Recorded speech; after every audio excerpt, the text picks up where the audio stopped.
ngi tudd Ibrahima Sissoko nekk président mon pays mon avenir sama dëkk sama ëllëg. waaw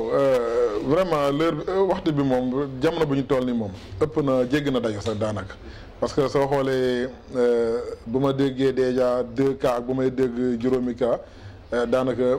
intervalle ñaari fan la donc pour dire que rek ñii di wax di bañ a bàyyi xel ci feebar bi di leen ñaax nii rek feebar bi nekkul ay yëfu caaxaan. démb rek maa si waxtaan ak benn kilifa ma ne ko Sénégal lay gis ñu jël feebar bi di ko defee humour di ko defee faux alors que ëpp na di ko foowee wala di si def humour sa d'ailleurs parce que c'est tellement sérieux que ay nit dëgg àdduna bi ay nit di si dee ëpp na nga toog di ko café wala di ko foowee mais nag damay ñaax nit yi rek xam ne ni zone yu mel ni Kër Massar Tivaouane Peulh concentration bi dafa bëri de telle sorte que il faut que nit yi bàyyi xel ni dañoo war a mayante distance tout le temps éviter regroupement yi ñuy wax éviter saafonte yeeg vraiment toutes les mesures yi nga xam ne tey jii nguur teg na ko rek ak bonne volonté ak ministère de la santé ñu mun ko respecter pour que feebar bi nu mu fi duggee mun fi génnee noonu je pense que loolu lu jar a bàyyi xel la que jeunes yi surtout may gis sax ñuy si yoon yi ñuy dajaloo di kaf di foo di ree nekk si ataaya beeg nangam di leen wax ni loolu c'est pas du comportement bu ñuy xaar si ñoom. lu ñu xaar si ñoom mooy comportement bu responsable un comportement républicain un comportement d'un citoyen donc mooy dëgg ndigal lu fi lenee bàyyil nga bàyyi parce que ba nga xam-xam yëpp wax nañu feebar bi wàll bi daa gaaw loolu macha allah donc cas communautaire yi ñuy wax xamoo kan moo ko am ak kan moo ko amul donc loolu rek war na tax nit ki ngay toog sax xamoo doo di ko war nga mën a bàyyi xel képp ko xam ne nii mi ngi sa wet wala mi ngi nangam ñuy distance sécuritaire yi ñu respecté ko koo xam ne nii yenn contact direct yi ñu éviter ko lépp loo xam ne daal dina mën a tax feebar bi mën a law ñu mën ko téye mooy lu ñuy wax rek da ngay jël slogan bi wax man du ma wàll kenn yow soo jëlee naan du ma wàll kenn rek yaakaar naa ne yaa ngi dimbale ñëpp parce que man soo nee du ma wàll kenn rek jàpp ne kenn donc yow kenn du la wàll donc di ngay jël mesure d'hygiène yëpp yi xam ne ni moom la war raxas ak saabu beeg loolu yëpp ci ay comportement citoyen la de tous les jours ñu bàyyi sa xel xam ni nii mbir mi lu jar a bàyyi xel la ñu dimbale ci nguur gi quand même parce que lii xajul Sénégal xajul benn dëkk waxatuma la Sénégal bi ñu nekk nii donc baax na ñu feebar nu mu fi duggee macha allah mu génnee fi noonu. d'abord même soo xoolee ci cadre bi ñu toog nii sax déjà réunion yi fii daanaka tous les jours daa doon ni dañuy dugg ñii di génn mesure boo njëkk a jël mooy dàqal loolu yëpp. man sama bopp recevoir atuma sax membre mouvement bi nga xam ne fii si moo lay nekk di si liggéey di xëy di si gont waxatuma la donc keneen donc rendez-vous yëpp daje yëpp man sama bopp maa ko njëkk arrêté gis nga soo duggee ak ku mënta dugg dama leen njëkk ne raxasa sa loxo jox la produit ne la fompal sa loxo rien que parce que loolu mooy les premières règles d'hygiène lu nit war a mën a am donc si kaw loolu nit yi da leen di ñaax ñu toog seen kër toog sa kër c'est pas que nga toog sa kër rek doo def dara mais soo génnee mu nekk farata mais génn pour vraiment dem parce que finalement day mujjee nekk loo xam ne ça gêne tout le monde nit parfois da ngay bëgg a jug dem kër jàmbur mais sa xel sax en fait du dal si naka la lay accueillir nangam ak feebar fu mu toll nii kenn ñëpp a ragal donc di ñaax population bi ñu ànd ak dal ak tey te toog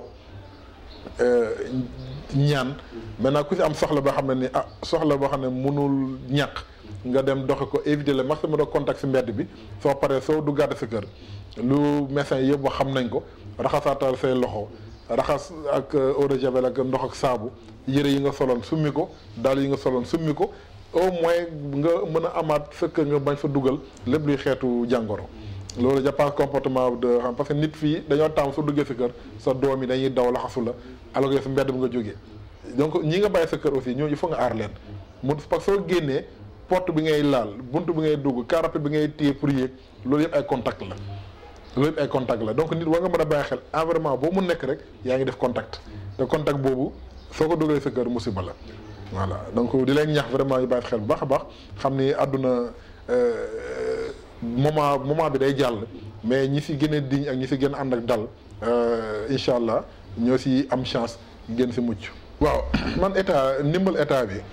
franchement keroog maa ngi koy wax si benn télévision damay bëgg état ndimbal bi mu jaar yoon. parce que nekk nañu dëkk boo xam ne ni il faut le dire c'est très politique. Sénégal c'est un pays très politique. et dëkk fu ñu toll nii aajuwul soxlawuñu politique. lu ñu soxla mooy des actes citoyens. li nga xam ne de askan bee ko moom ñu jox ko askan bi. askan bi fu mu mun a bokk. askan bi mooy yéemu bokk fii. wala askan bi bokk fële wala askan bi am xeet fu askan mën a bokk. askan boobu dañ ko war a jël jàppale ko. askan dañ ko war a jël jàppale ko dimbale ko. te xam ne ni tey askan boobu ñoo am droit à ça. ñi nga xam ne tey amuñu si droit ñu bañ leen jox. parce que dina gis ñoo xam ne amuñu si aucun droit mais am nañu ay relation ñu jox leen mais li ma déggee président wax dina dalal sama xel tuuti parce que dugal na si militaires yi dugal na si gendarmes yi les forces de sécurité et de défense peut-être ñoom xame nañ leen discipline.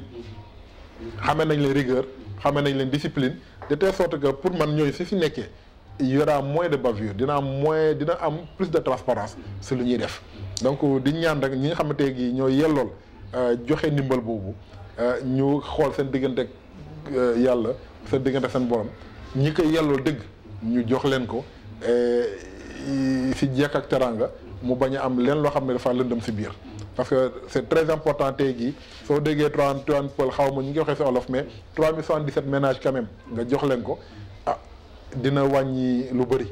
surtout ak weer bu tedd bu ñuy dugg ni muy weerum Ramadan Mubarak day nekk weer boo xam ne ni ñëpp a soxla ndimbal déjà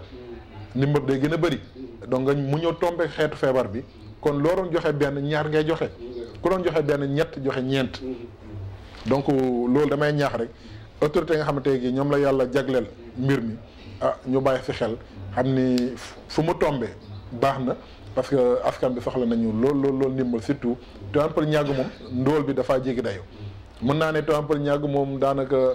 est-ce que am na kër bu ñu war a tëb sax war na pour man kër yëpp la ñu war a dugg parce que ku si nekk tey gi am nga peut-être soxla boo xam ne yaa ngi koy toogaale am na ñoo xam ne demuñu di laajte te ñoo ëpp ñuy laajte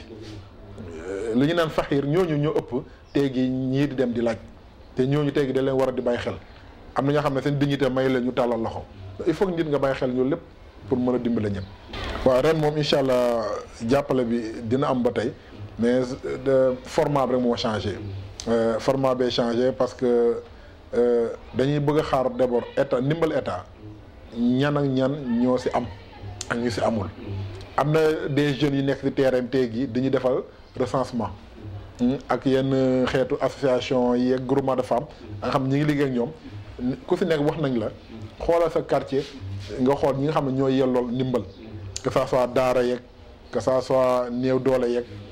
maintenant ñooñu on va les suivre pour xool est-ce que bokk nañ si ndimbal état wala est-ce que am na beneen bonne volonté sax bu leen dimbale déjà parce que loolu yëpp moo tax au début ma doon xalaat que dañuy waroon boole suñu doole mu nekk benn comme ça ñëpp xàccandoo ñëpp dóorandoo mais comme li ngay gis souvent ay individualisme ngay gis ku nekk da ngay bëgg a génne wane sa bopp te amul njëriñ ñun ñu toog ñu ne kon dañuy xaar ndimbal état ñu mu jox ba pare ak ñi nga xam ne tey jii jot nañ am ndimbal ñu xool ne ñi nga xam ne dañ leen tëb amuñu ñu mën a dem si ñooñu jox leen pour que mbir mi gën a law.